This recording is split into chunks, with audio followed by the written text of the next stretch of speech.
What's up, y'all? You're watching Union Minded. I'm your host, Eric, and today we're going to discuss a couple of things, starting with a few announcements for Local 26, specifically the EWMC 26. EWMC 26 is hosting Brotherhood Night tomorrow night, the 21st. It's going to be at the MGM. But I want to give you a little bit of a background on Brotherhood Night, and I found a post that the EWMC of 26 posted describing Brotherhood Night and what it means, and I thought it really puts it into perspective for those who are curious and don't really know what Brotherhood Night is all about. So I want to read that description to you so that you can get a better of an understanding of what it is. So let's dive on in. The Brotherhood in Solidarity would like to extend thanks to the EWMC 26 for use of this platform. Next, in responding to the question asked by the EWMC District of Columbia Chapter Local Union 26 leadership, Brotherhood Night is a place for members to come together and break bread. Memories are not only shared, but created. You see people from previous job sites, class, sometimes those that you've come across in public, not realizing you're part of the same union family.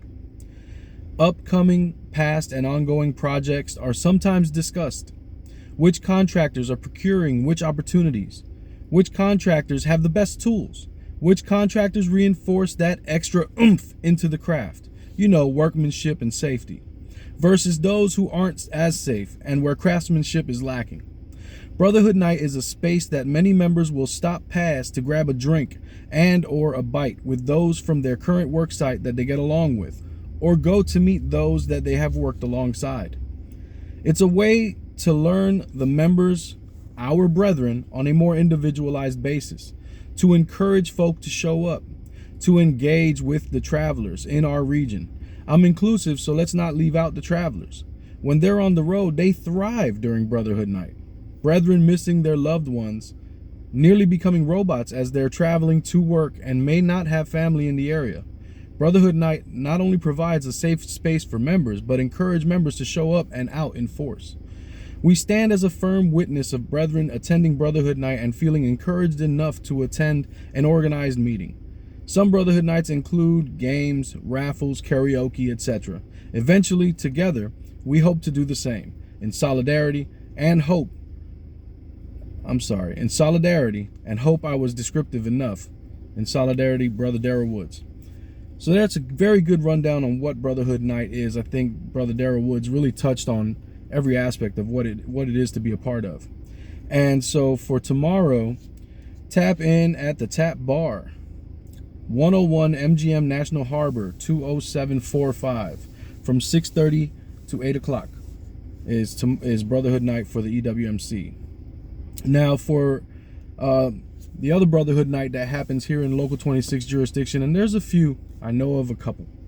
The other one that happens very consistently is on Thursdays, and it happens in Ashburn, Virginia. And that Brotherhood Night is at the Finnegan's Grill and Irish Pub anytime after work.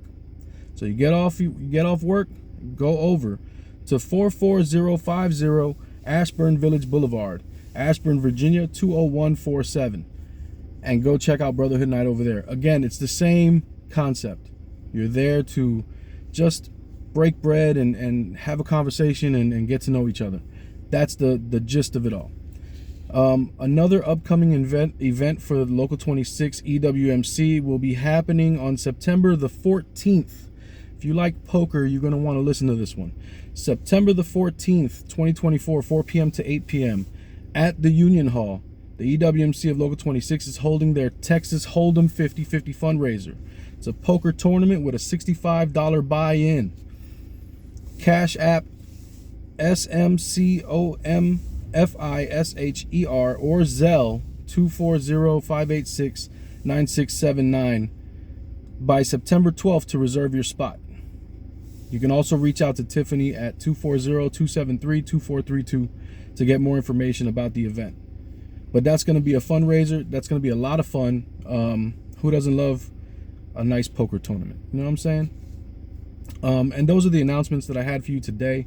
I also wanted to touch on something because I'm watching the ruling class lose their minds over the Harris economic plan that was proposed. And I find it amazing that whenever ideas are proposed that will help the lower income people, that will help the working class, that will help the average Joe. Man, does the ruling class lose their mind. And in this case, you have both the left media and the right media of the mainstream, the corporate media, all singing the same lines of this policy is a terrible idea. And on the right, they're calling her a communist. All typical stuff. But I wanted to talk about the policy a little bit, just so that we all know what's in it, and then we can make our own decisions. So PBS had an article that I just looked up real quick, and I wanted to show you just some of the key points that are in it. Food prices.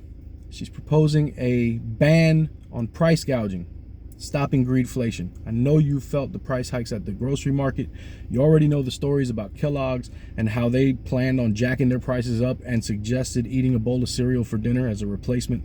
We already know what has been going on, but now here we have a candidate who's willing to do something about the price gouging that goes on during any type of rumors or crises, and the ruling class is losing their minds.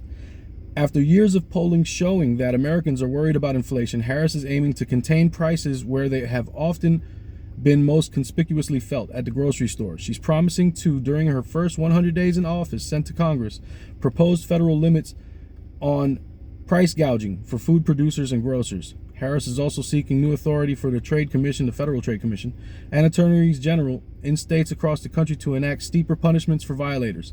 I'm all on board for that. And you can call it communistic if you'd like. You're really lying and you're painting the story incorrectly. They're trying to talk about price fixing. That's not what she's talking about. She's talking about price gouging.